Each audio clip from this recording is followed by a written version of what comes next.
Le journal de la Coupe du Monde. Les fromages Matoc, l'affineur des Pyrénées au cœur de la mêlée, présente Sud Radio, le journal de la Coupe du Monde.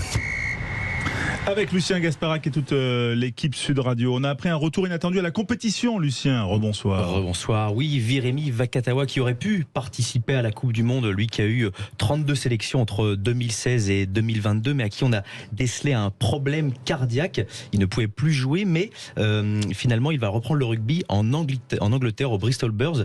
C'est une information Sud Radio. Il a signé une décharge pour pouvoir s'engager avec le club anglais. Un retour évidemment étonnant, parce que le club explique avoir consulté un panel de cardiologue, mais il aurait signé une décharge pour déresponsabiliser le club en cas de problème médical. Il va donc reprendre dans le championnat anglais. Voilà, ça. Il avait des fourmis dans les jambes, Virimi Vakatawa. On espère que, en tout cas, toutes les précautions de santé sont prises pour l'ancien joueur du Racing et du 15 de France. On reparle d'Antoine Dupont, bien sûr, tous les jours.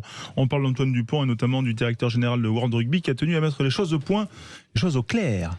Oui, Alan Gilpin, le directeur général de World Rugby, a bien fait comprendre dans la conférence de presse hebdomadaire de World Rugby qu'on ne fera pas de cadeau à Antoine Dupont pour son masque. Il ne devra pas dépasser les 5 mm et ne pourra pas être en matériaux durs. Donc, pas de cadeau pour Antoine Dupont. Et Jacques Rivoal, un des organisateurs de l'événement, le patron de France 2023. Oui, a tenu à mettre en avant les très bons chiffres économiques de ce mondial, puisque il dépasse les indicateurs de performance des meilleures références qui étaient les éditions 2015 en Angleterre et 2019 au Japon. C'est donc déjà un succès populaire et économique. Voilà, on est à mi-parcours, on a même basculé. C'est le 25e match là, entre l'Uruguay et la Namibie, sur lequel on va revenir dans un instant. Les Bleus sont au repos, mais la Coupe du Monde ne s'arrête pas pour autant. Oui, il va y avoir un alléchant Italie-Nouvelle-Zélande que l'on pourra suivre sur Sud Radio à 21h vendredi. Et les compositions d'équipes ont été données. Les deux équipes ont mis l'artillerie lourde, notamment les Italiens avec Ange Capozzo à l'aile et Paolo Garbisi à l'ouverture. Et les All Blacks qui verront le retour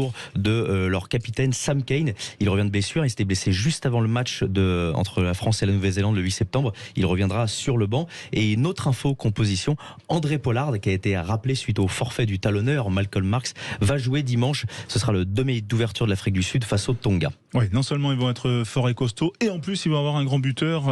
Les Sud-Africains, ça s'annonce compliqué. Et aujourd'hui, il y avait un autre match, on le disait, les Uruguayens. Le Uruguay-Namibie, le duel des petits dans la poule A, qui a accouché de la victoire des Uruguayens 36-26. Avec un petit carton rouge. Un carton rouge pour les Namibiens habituels. Voilà, c'est en tout cas le dernier match des Namibiens. Ils n'en auront pas gagné encore. Les Uruguayens, eux, affronteront les Néo-Zélandais lors du dernier week-end. Merci Lucien.